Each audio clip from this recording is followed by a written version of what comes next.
විදුලි බල හා බලශක්තිය ඇමතුමාට මං අභියෝගයක් කරනවා ආරාධනයක් කරනවා ලංකාවේ තියෙන ඕනම ප්‍රසිද්ධ මාධ්‍යක ඕනම YouTube එකක එන්න විවාදෙට මම ඔප්පු කරන්නම් ඔබතුමන්ලා ගෙනාපු ගල්ලංගුරු ටෙන්ඩර් එක අන්ත දූෂිතයි පුළුවන් නම් මේ අභියෝගේ බාරගෙන එන්න. ඒ වගේම තමයි ගරු සභාපතිතුමිය අද සජිත් ප්‍රේමදාස මහත්තයා උදේ මේ ගල්ලංගුරු ටෙන්ඩර් එක ගැන ප්‍රශ්න කරනවා. ප්‍රශ්න කරද්දි මේ ලබා දෙන උත්තර පට්ටපල් බොරු. මේක එකක් විතරක් කියන්න. මේ එක උත්තරයක් දෙනවා 9 වෙනි ප්‍රශ්නේ. සජිත් ප්‍රේමදාස මහත්තයා අහනවා මේ බාල ගල්ලංගුරු මේ බොයිලේරු වලට දැම්මොත් එහෙම මේකෙන් ඒ බොයිලේරු වලට හානියක් වෙනවද නැද්ද?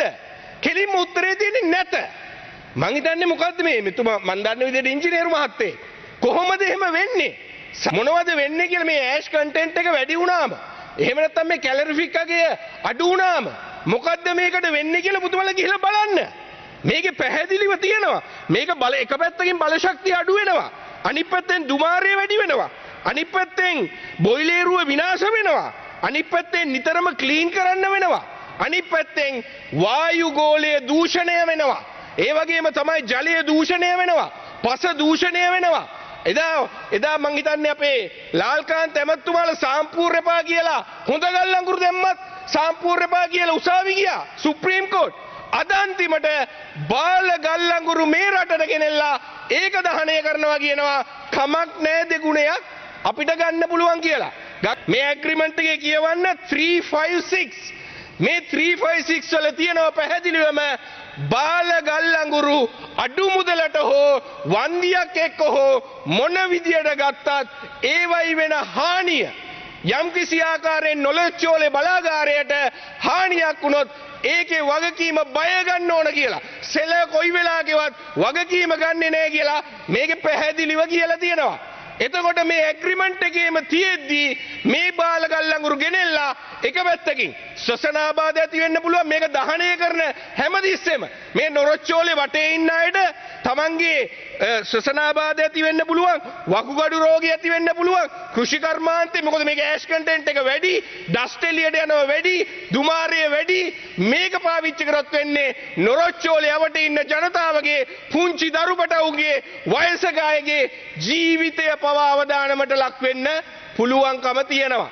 හැබැයි ගරු සභාපතිතුමිය මේවට හරියට උත්තර දෙනවා වෙනුවට අද උදෑසන අමාත්‍යවරයාගෙන් ඇහුවෙන් පස්සේ නෑ මේ විපක්ෂයේ മന്ത്രിවරු කතා කරන්නේ ඔය පරණ කම්පැනියට රෂියා කම්පැනියකට හම්බෙච්ච නැති ප්‍රශ්නේ කියලා. මොකද්ද කිව්වා?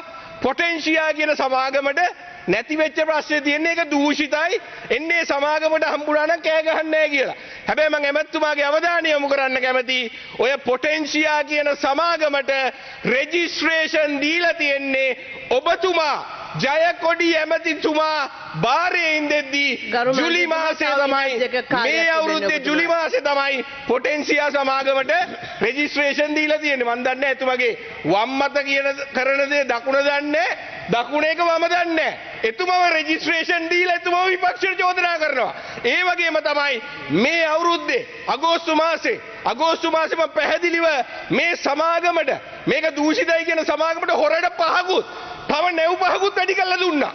ඊට පස්සේ මම තමයි පාර්ලිමේන්තුවේ ඒක හෙලි කරපු ගමන් ආයි ගිහිල්ලා ගහපු අවෝඩ් එකත් කැන්සල් කරා. මේ එමතුමාට මං හිතන්නේ ෂෝට් ටර්ම් මෙමරි ලොස්. එතුමාට මතක නැහැ. එතුමම මේ සමාගම දූෂිතයි කියනවා. ඒක රෙජිස්ටර් කරනවා. ඒකට ටෙන්ඩරේ තව නැව් පහකුත් දෙනවා. ඒක අපි හෙලි කරාම අන්තිමට එතුමම කැන්සල් කරනවා. අන්තිමට ඒක විපක්ෂයට දාන්න හදනවා. ගරු සභාපතිතුමිය මේක දූෂිතයි. මොකද ඉස්සර අමාත්‍යවරුන්ට තිබුණේ හදිසි මිල කැඳවීම පිළිබඳ ප්‍රශ්නයක්. ඒ ප්‍රශ්නේම තමයි මේ ඇමතුමා ඇතුළු කැබිනට් එකටම හිරේ යන්න වෙනවා. මොකද ලංකාවේ කිසිම හදිසියක් තිබුණේ නැහැ. අප්‍රේල් මාසේ කැඳවන්න ඕන ටෙන්ඩර් එක අගෝස්තු වෙනකන් කල් දැම්මා. ඊට පස්සේ සති 6ක් දෙන්න ඕන එක සති 3 කරා.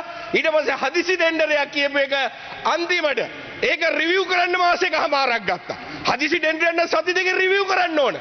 අන්තිමට මොකද්ද කරේ? සමාගම් වලට ඕන විදියට අමාත්‍යතුමා මේක කෙලින්ම ඕන විදියට ඇඳුම මහලා දීලා ටෙන්ඩරේ හදලා දීලා අද බාල ගල්ලංගුරු මේ ලංකාවට ඇවිල්ලා තියෙනවා. එක පැත්තකින් බොයිලෝරි කඩෙන්න පුළුවන්. අනිත් පැත්තෙන් ශ්වසන රෝග ඇති වෙන්න පුළුවන්. ජලය අපවිත්‍ර වෙන්න පුළුවන්. පස අපවිත්‍ර පුළුවන්. හැබැයි එතුමා කියනවා අපි දෙගුණයක් ගන්නවා. ප්‍රශ්නයක් නැහැ. හැබැයි ඔබතුමා මේකේ ටෙක්නිකලි මේ ඉන්න ඉංජිනේරු මහත්තුරුත් එක්ක මේගොල්ලෝ සාකච්ඡා කරන්න. පැහැදිලිවම මෙතන දූෂිත ගනුදෙනුවක් වෙලා තියෙනවා. මේ පිළිබඳව නැවත වතාවක් අමාත්‍යවරයාට මම අභියෝග කරනවා, ආරාධනා කරනවා. පුළුවන් නම් මේ පාර්ලිමේන්තුවේ ලීඩේ ප්‍රසිද්ධ විවාදයකට එන්න. එතකොට අපි සූදානම් විවාද ගන්න. බොහොම ස්තුතියි.